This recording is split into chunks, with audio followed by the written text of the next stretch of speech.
Good morning friends, నేను మీ సాయి మల్లేష్ మాడుతున్నాను. ముందుగా మా ఛానల్ సబ్స్క్రైబ్ చేసి లైక్ చేసి షేర్ చేయండి. అదేవిధంగా ఈరోజు వార్తల్లోని ముఖ్యాంశాలు తెలుసుకుందాం. ఈనాడు దినపత్రిక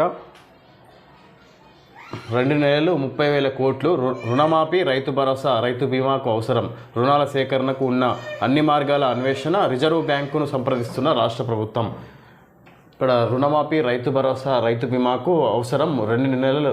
ఈ 2 నెలల్లో 30,000 కోట్లు రుణాలు కావాలంట ప్రభుత్వానికి. రుణాల సేకరణకు ఉన్న అన్ని మార్గాల అన్వేషణ, రిజర్వ్ బ్యాంకును సంప్రదిస్తున్న రాష్ట్ర ప్రభుత్వం. ఈ రుణాలకు సంబంధించి మన తెలంగాణ రాష్ట్ర ప్రభుత్వం రిజర్వ్ బ్యాంకును సంప్రదిస్తుందని ఇక్కడ తెలుసుకోవచ్చు. రైతు సంక్షేమ పథకాలకు ఇప్పటి నుంచి సరిగ్గా 2 నెలల్లో కనీసం 30,000 కోట్లు కావాలని రాష్ట్ర ప్రభుత్వ అంచనా. ఆగస్టు 15లోగా రైతుల 2 లక్షల లోపు పంటల రుణమాఫీ చేస్తామని సీఎం రేవంత్ రెడ్డి ఇంతకు ముందే ప్రకటించారు. వానాకాలం ఖరీఫ్ పంటల సాగు సీజన్ ప్రారంభమవడంతో రైతు భరోసా పథకం కింద పెట్టుబడి సాయాన్ని అన్నదాతల బ్యాంకు ఖాతాల్లో జమ చేయాల్సి ఉంది. ఆగస్టు 13లోగా 30 లక్షల మందికి పైగా కర్షకులకు జీవిత బీమా కల్పించే రైతు బీమా పథకానికి 1,500 కోట్లకు పైగా ప్రీమియం సొమ్మును ఎల్ఐసికి రాష్ట్ర ప్రభుత్వం చెల్లించాల్సి ఉంది.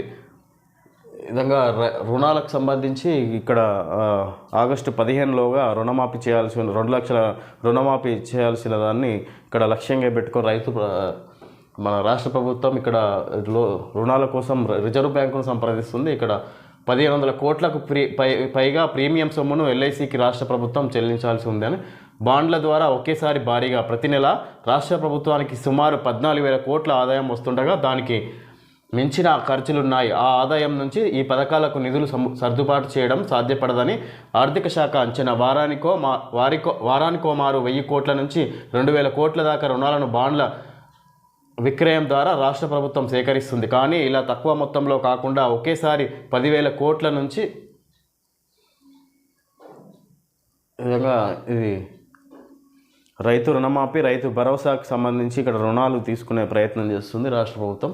పంటలు సాగు చేసే వారికే రైతు భరోసా, ఆ దిశగా యోచిస్తున్న ప్రభుత్వం. వ్యవసాయ శాఖ మంత్రి తుమ్మల ఆగస్టు 15లోగా దశల వారీగా రుణమాఫీ సొమ్మును జూలై 15 నుంచి ఆగస్టు 15 వరకు దశల వారీగా తొలుత 50,000 లోపు, ఆ తర్వాత నిధుల లభ్యతను బట్టి 75,000, 1,00,000 ఇలా పెంచుతూ బ్యాంకులకు జమ చేసే విధానాన్ని ప్రభుత్వం పరిశీలిస్తుంది. రైతుల్లో 70% మందికి 1,00,000 లోపే బాకీ ఉన్నట్లు అంచనా. వీరికి తొలి దశలో మాఫీ చేసి మిగిలిన వారికి విడతల వారీగా ఆగస్టు 15లోగా జమ చేస్తే ఎలా ఉంటుందన్న చర్చ సాగుతుంది. నిధుల లభ్యతపై స్పష్టత వచ్చాక రుణమాఫీకి అర్హులైన రైతుల గుర్తింపు, వారి తరపున బ్యాంకులకు ప్రభుత్వ చెల్లింపు విధానం ఖరారవుతాయని అధికార వర్గాలు చెబుతున్నాయి. ఈ విధంగా తక్కువ మొత్తం నుంచి 1,50,000, 70,000, 1,00,000 పైన మిగతా దశల వారీగా ఈ విధంగా రుణాలు మాఫీ చేసే ప్రక్రియను చేపడుతున్నట్టుగా ఇక్కడ రాష్ట్ర ప్రభుత్వం ప్రయత్నాలు చేస్తుందని ఇక్కడ తెలుసుకోవచ్చు. ముందు మాట తెచ్చిన ముప్పు, SCRET సంచాలకురాలు రాధారెడ్డిపై బదిలీ వేటు, ముద్రణ విభాగం నుంచి సంచాలకుడు శ్రీనివాసాచారిని తప్పించిన సర్కారు. ఇక్కడ ముందు మాట పుస్తకాలలో ముందు పేజీ మీద ఇక్కడ తెచ్చిన ముప్పు అని ఇక్కడ తెలుసుకోవచ్చు. ఈ రాష్ట్ర ప్రభుత్వం ఆ వ్యక్తిని శ్రీనివాసాచారిని తప్పించిందని ఇక్కడ ఇవ్వడం జరిగింది. 1 నుంచి 10వ తరగతి వరకు తెలుగు వాచకం పాఠ్య పుస్తకాలతో పాటు అభ్యాస దీపికల్లో ముద్రించిన ముందు మాట వివాదాస్పదం కావడంతో రాష్ట్ర ప్రభుత్వం చర్యలకు ఉపక్రమించింది. రాష్ట్ర విద్యా పరిశోధన శిక్షణ మండలి SCERT సంచాలకురాలు రాధారెడ్డిపై బదిలీ వేటు వేసింది. ఆమెను ప్రాధాన్యం లేని సమగ్ర శిక్ష సహాయ రాష్ట్ర ప్రాజెక్టు అధికారి ASPD పోస్టుకు బదిలీ చేసింది. ప్రస్తుతం సమగ్ర శిక్ష విభాగం ASPDగా ఉన్న రమేష్ను SCERT సంచాలకుడిగా నియమించింది. ప్రభుత్వ పాఠ్య పుస్తకాల ముద్రణ విభాగం సంచాలకుడిగా, మోడల్ స్కూల్స్ అదనపు సంచాలకుడిగా ఉన్న శ్రీనివాసాచారి పైన చర్యలు తీసుకుంది. ఆయన్ను ముద్రణ విభాగం నుంచి తప్పించింది. ప్రస్తుతం రెసిడెన్షియల్ సొసైటీ కార్యదర్శిగా ఉన్న CH రమణ కుమార్కు ప్రభుత్వ పాఠ్య పుస్తకాల ముద్రణ విభాగం సంచాలకుడిగా పూర్తి అదనపు బాధ్యతలు అప్పగించింది. ఈ మేరకు విద్యాశాఖ ముఖ్య కార్యదర్శి బుర్రా వెంకటేశం శుక్రవారం ఉత్తర్వులు జారీ చేసింది.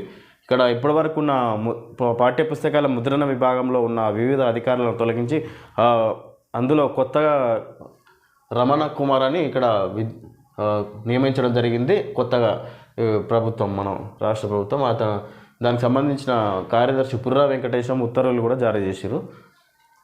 ఇటలీలోని బోర్గో ఇగ్నాజియాలో పోప్ ఫ్రాన్సిస్ ప్రధాని మోడీల ఆప్యాయ పలకరింపు. చిత్రంలో ఇటలీ ప్రధాని జార్జియా మెలోని ఇక్కడ ఇటలీలో మన ప్రధాని పర్యటన చేస్తున్న G7 అనుబంధ సదస్సులో ప్రధాని మోడీ అక్కడ పర్యటిస్తున్నారు. అవి సాంకేతికతలపై గుత్తాధిపత్యం వద్దు, అవి అందరికీ అందుబాటులోకి రావాలి, అప్పుడే సమ్మిళిత సమాజానికి పునాదులు. G7 అనుబంధ సదస్సులో ప్రధాని మోడీ ఉద్ఘాటన. ఈ విధంగా సాంకేతికతలపై గుత్తాధిపత్యం వద్దు అన్నట్టుగా ఇక్కడ వివిధ రాష్ట్రాల నుంచి వివిధ దేశాల నుంచి వచ్చిన ఇటలీలో అక్కడ G7 సదస్సులో మన ప్రధాని మోడీ మాట్లాడడం జరిగింది. అవి అందరికీ అందుబాటులోకి రావాలి, అప్పుడే సమ్మిళిత సమాజానికి పునాదులు అని ఇక్కడ G7లో మాట్లాడారు. ఉప ముఖ్యమంత్రిగా పవన్ కళ్యాణ్, పంచాయతీరాజ్ గ్రామీణాభివృద్ధి శాఖల కేటాయింపు లోకేష్కు. పంచాయతీరాజ్ గ్రామీణాభివృద్ధి శాఖల కేటాయింపు పవన్ కళ్యాణ్కు.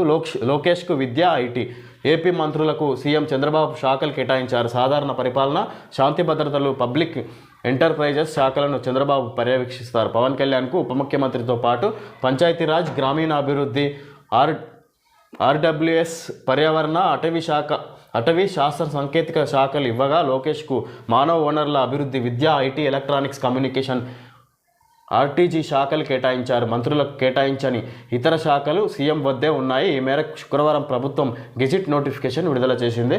ఏపీ మంత్రుల శాఖల వివరాలు. ఇక్కడ ఏపీలో కొత్తగా ఏర్పడిన ప్రభుత్వం నారా చంద్రబాబు నాయుడు ముఖ్యమంత్రిగా ఏర్పడిన తర్వాత సంబంధించి క్యాబినెట్ మంత్రులుగా ఇక్కడ నారా లోకేష్, పవన్ కళ్యాణ్ డిప్యూటీ సీఎంగా, నారా లోకేష్ ఐటీ మంత్రిగా, ఇక్కడ వివిధ శాఖల మంత్రులుగా ఇక్కడ క్యాబినెట్ విషయాలు ఇవ్వడం జరిగింది. మంత్రులుగా శాఖలు కేటాయించడం జరిగింది. బదిలీలకు వేలాయే. రాష్ట్రంలో భారీగా ఐఏఎస్, ఐపీఎస్ల స్థాన చలనాలకు రంగం సిద్ధం. రాష్ట్రంలో భారీగా ఐఏఎస్, ఐపీఎస్ ఆఫీసర్లను బదిలీ చేసే అవకాశాలు ఉన్నాయి. ఇక బదిలీలకు వేలాయాన్ని ఇక్కడ ఇవ్వడం జరిగింది. రాష్ట్రంలో భారీగా ఐఏఎస్, ఐపీఎస్ల బదిలీలకు ప్రభుత్వం రంగం సిద్ధం చేస్తుంది. వారం రోజుల్లో జిల్లా కలెక్టర్ల నుంచి సీనియర్ ఐఏఎస్ల వరకు స్థాన చలనాలు జరగనున్నాయి. పోలీస్ శాఖలోనూ ఐపీఎస్ల బదిలీలకు ప్రభుత్వం సన్నాహాలు చేపట్టింది. రాష్ట్రంలో కొత్త ప్రభుత్వం ఏర్పడిన తర్వాత తాత్కాలిక బదిలీలు జరిపింది. గత ప్రభుత్వ హయాంలో పలు స్థానాల్లో ఉన్న వారిని మార్చింది. అనంతరం లోక్సభ ఎన్నికల ప్రవర్తన నియమావళి అమల్లోకి రావడంతో బదిలీలు నిలిచిపోయాయి. ఎన్నికలు ముగియడంతో ప్రభుత్వం పాలనపరమైన ప్రక్షాళనలో భాగంగా పెద్ద ఎత్తున మార్పులు చేసేందుకు సన్నద్ధమైంది. ఐఏఎస్, ఐపీఎస్లకు సంబంధించి కీలక స్థానాల్లో దీర్ఘకాలికంగా ఉన్న వారిని మార్చే అవకాశం ఉంది. పనితీరు ప్రాతిపదికన పలువురిపై బదిలీ వేటు పడనున్నట్లు సమాచారం. మరోవైపు అన్ని ప్రభుత్వ శాఖల్లోనూ ప్రక్షాళనకు రాష్ట్ర ప్రభుత్వం ఆదేశించింది. ఇక్కడ బదిలీలకు ఐఏఎస్, ఐపీఎస్ల బదిలీలు ఉన్నాయి. ఇక్కడ ఏదైతే ప్రభుత్వానికి ఇప్పుడు అనుకూలంగా ఉన్న వాళ్ళని ఇక్కడ ఐఏఎస్, ఐపీఎస్లుగా నియమించుకుంటూ ఉండొచ్చు అని మనం చూసుకోవచ్చు. ఇక్కడ ధరణి కమిటీ సభ్యులు మధుసూదన్, సునీల్ కుమార్, కోదండరెడ్డిలతో మాట్లాడుతున్న మంత్రి పొంగులేటి శ్రీనివాసరెడ్డి. త్వరలో రెవెన్యూ ట్రిబ్యునల్, కొత్త రెవెన్యూ చట్టం తీసుకొస్తాం. మంత్రి పొంగులేటి శ్రీనివాసరెడ్డి. రాష్ట్రంలో నెలకొన్న భూ వివాదాల పరిష్కారానికి త్వరలో రెవెన్యూ ట్రిబ్యునల్ ఏర్పాటు చేయనున్నట్లు రెవెన్యూ శాఖ మంత్రి పొంగులేటి శ్రీనివాసరెడ్డి తెలిపారు. గత ప్రభుత్వం హడావిడిగా అధ్యయనాలు ఏవీ లేకుండా ధరణి పోర్టల్ను తీసుకొచ్చిందని, దీనివల్ల ఎన్నో సమస్యలు ఉత్పన్నమయ్యాయని ఆరోపించారు. శుక్రవారం సచివాలయంలో ధరణి కమిటీ సభ్యులు కోదండరెడ్డి, సునీల్ కుమార్, మధుసూదన్లతో మంత్రి భేటీ అయ్యారు. ఇక్కడ కొత్త రెవెన్యూ చట్టం తీసుకొస్తామని ఇక్కడ మంత్రి పొంగులేటి శ్రీనివాసరెడ్డి మాట్లాడుతున్నారు. రాష్ట్రంలో నెలకొన్న భూ వివాదాల పరిష్కారానికి త్వరలో రెవెన్యూ ట్రిబ్యునల్ ఏర్పాటు చేయనున్నట్లు రెవెన్యూ శాఖ శ్రీనివాసరెడ్డి తెలిపారు. గత ప్రభుత్వం హడావిడిగా ఇక్కడ ఈ ధరణి మీద పూర్తి అధ్యయనం కొత్తగా చేస్తున్నారు. ఇక్కడ కొత్తగా ప్రభుత్వం వాళ్ళకు మళ్ళీ ధరణి పైన భూ సమస్యలు రాకుండా తీసుకుంటామన్నట్టుగా ఇక్కడ చర్యలు చేపడతారంట శ్రీనివాసరెడ్డి. నీట్పై సిబిఐతో దర్యాప్తు చేయించాలి. సుప్రీంకోర్టులో పిటిషన్, కేంద్రానికి ఎన్డీఏకు నోటీసులు. నీట్పై సిబిఐతో చర్యలు చేయించాలి. సుప్రీంకోర్టులో పిటిషన్, కేంద్రానికి ఎన్డీఏకు నోటీసులు అంటే ఇక్కడ విద్యార్థి సంఘాలు వేసి ఉంటాయి. ఇక్కడ నీట్పై సిబిఐ మళ్ళీ ఎగ్జామ్ కూడా పెడుతున్నారు. మరి కేంద్రం దీనికి సుప్రీంకోర్టులో పిటిషన్ వేసిరంట. కేంద్రానికి ఎన్డీఏకు నోటీసులు కూడా వేయనాయంట.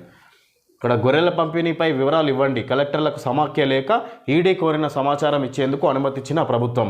గొర్రెల పంపిణీ పథకంలో అక్రమాలపై మనీ లాండరింగ్ నిరోధక చట్టం, పిఎంఎల్ఏ కింద విచారణ చేపట్టిన కేంద్ర ఎన్ఫోర్స్మెంట్ డైరెక్టరేట్ ఈడీ అడిగిన సమాచారాన్ని ఇవ్వాలని రాష్ట్ర పశుసంవర్ధక శాఖ నిర్ణయించింది. ప్రభుత్వ ఆదేశాల మేరకు ఈడీ కోరిన సమాచారం వెంటనే పంపించాలని రాష్ట్ర గొర్రెలు మేకల అభివృద్ధి సహకార సమాఖ్య అన్ని జిల్లాల కలెక్టర్లకు శుక్రవారం లేఖ రాసింది. ఇక్కడ గొర్రెల పంపిణీపై వివరాలు ఇవ్వడానికి కలెక్టర్లకు సమాఖ్య లేఖ ఈడీ కోరిన సమాచారం ఇచ్చేందుకు అనుమతించిన ప్రభుత్వం.